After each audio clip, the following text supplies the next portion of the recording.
Mitos darah haid. Perkenalkan, namaku Rina.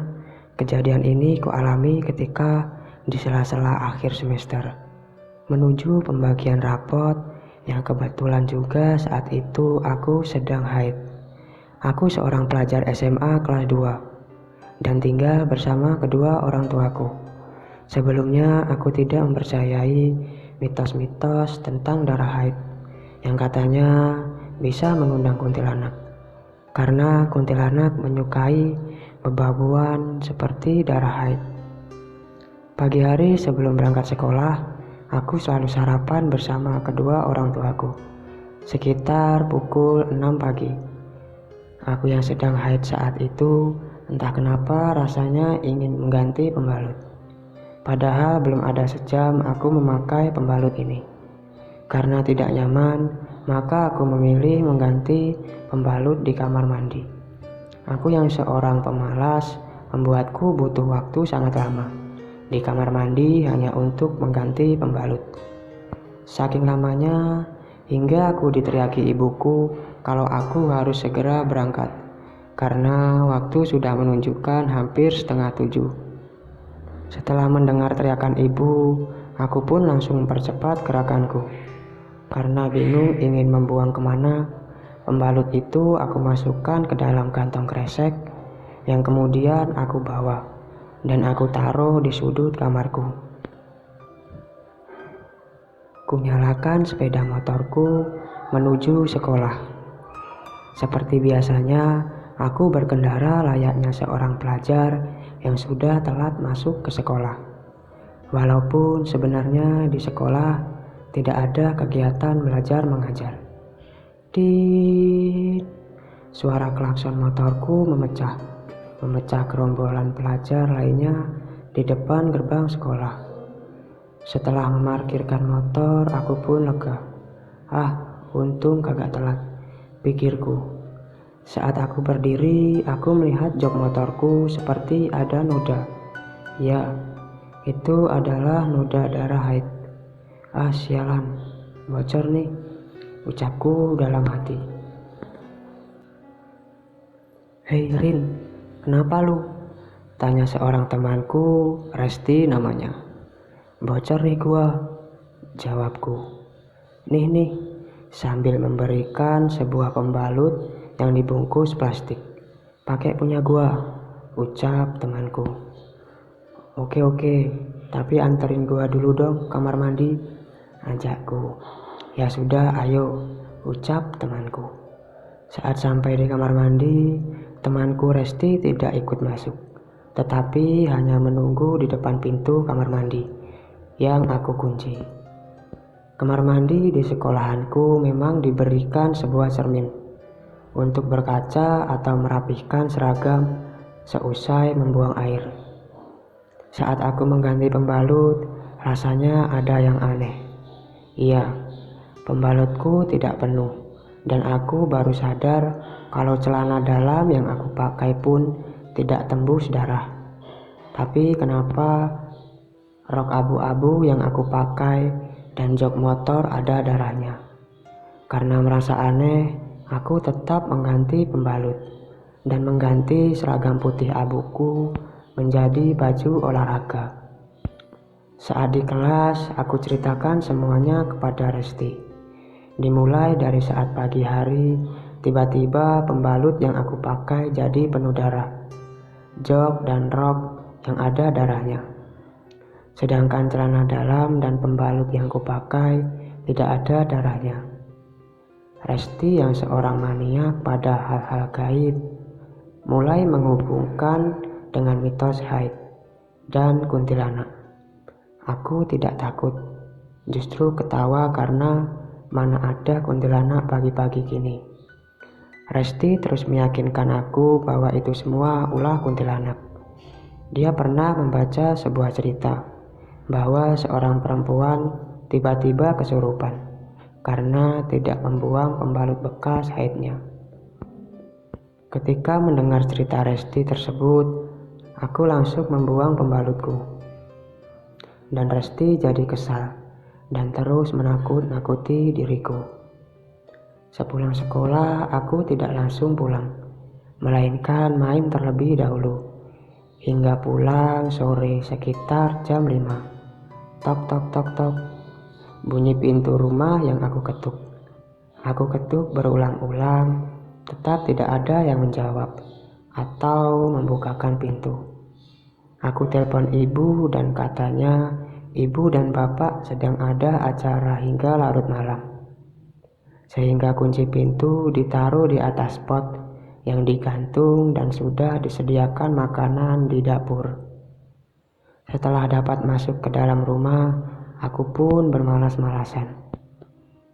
Suara azan maghrib terdengar, sedangkan aku masih memakai seragam dan aku belum mandi. Karena gatal, akhirnya aku putuskan untuk mandi, menyegarkan badan yang lelah ini. Saat hendak masuk ke dalam kamar mandi, sepintas aku teringat pembalut bekas haid tadi pagi. Tapi setelah aku cari, sudah tidak ada. Paling udah diambil ibu, pikirku saat itu. Aku nyalakan shower saat sedang mandi. Rasanya seperti ada yang menggedor-gedor pintu depan rumah. Karena penasaran, maka aku matikan shower agar lebih terdengar. Ternyata benar, ada yang menggedor-gedor pintu. Aku pun teriak, "Iya, sebentar ya." Dan langsung mengeringkan badan serta memakai tank top dan celana karena mengira kalau itu ibu dan bapakku sudah pulang. Saat aku buka pintu, ternyata tidak ada siapa-siapa di sana. Tak peduli apapun itu, aku kembali ke kamar. Karena malas melanjutkan mandi, jadi aku lebih memilih menonton TV. Belum lama menonton, aku mendengar suara Resti memanggil. Saat aku keluar, ada Resti di sana. Dia menginap semalam di rumahku, karena orang tuanya pergi keluar kota hingga besok dan dia tidak berani tidur sendirian. Dengan senang hati, aku terima dan aku suruh dia masuk.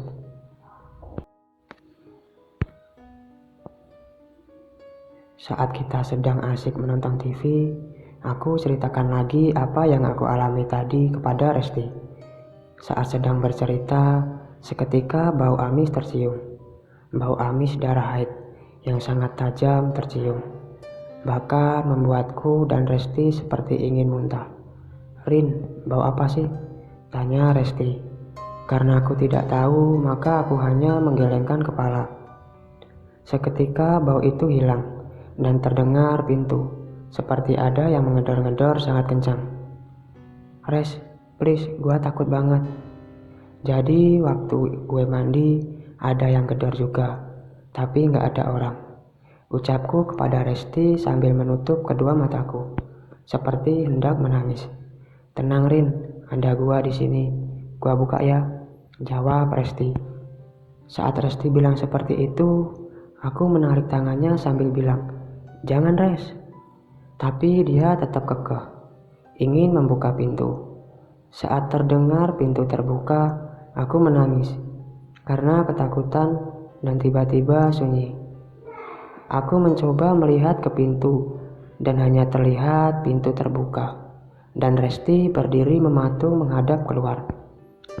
Aku benar-benar ketakutan. Aku sentuh pundaknya dan aku putar badannya. Terlihat mukanya penuh tatapan kosong. Aku berulang-ulang teriak memanggil namanya. Namun tetap tidak ada reaksi apa-apa. Tiba-tiba Resti berteriak, "Ah!" Kemudian matanya menjadi sangat lentik dan gerak badannya yang sangat anggun. Dia berjalan berputar sambil mengepakkan tangannya seperti mempunyai sayap. Hihihihi. Suara tawa yang melengking keluar dari mulutnya. Aku berteriak dan menangis sangat amat kencang, hingga membuat beberapa tanggaku keluar dari rumahnya dan berusaha untuk menolongku. Seorang bapak-bapak yang baru saja pulang dari masjid yang aku tidak tahu namanya. Beliau menyeretku keluar dari rumah dan menyuruh warga lainnya menenangkanku. "Kamu kenapa? Ada apa?" Pertanyaan-pertanyaan yang aku dengar dari warga lainnya secara berantai. Karena masih panik dan kaget, aku berteriak, "Diam!" sambil menangis. Akhirnya warga diam dan menenangkanku. Aku berdiri dan melihat seorang bapak-bapak yang tadi menolongku seperti sedang berusaha menyadarkan Resti. "Balikin dia!" teriak Resti yang sedang disadarkan oleh bapak-bapak itu. Aku tidak mendengar dengan jelas. Bapak-bapak itu mengatakan apa saja.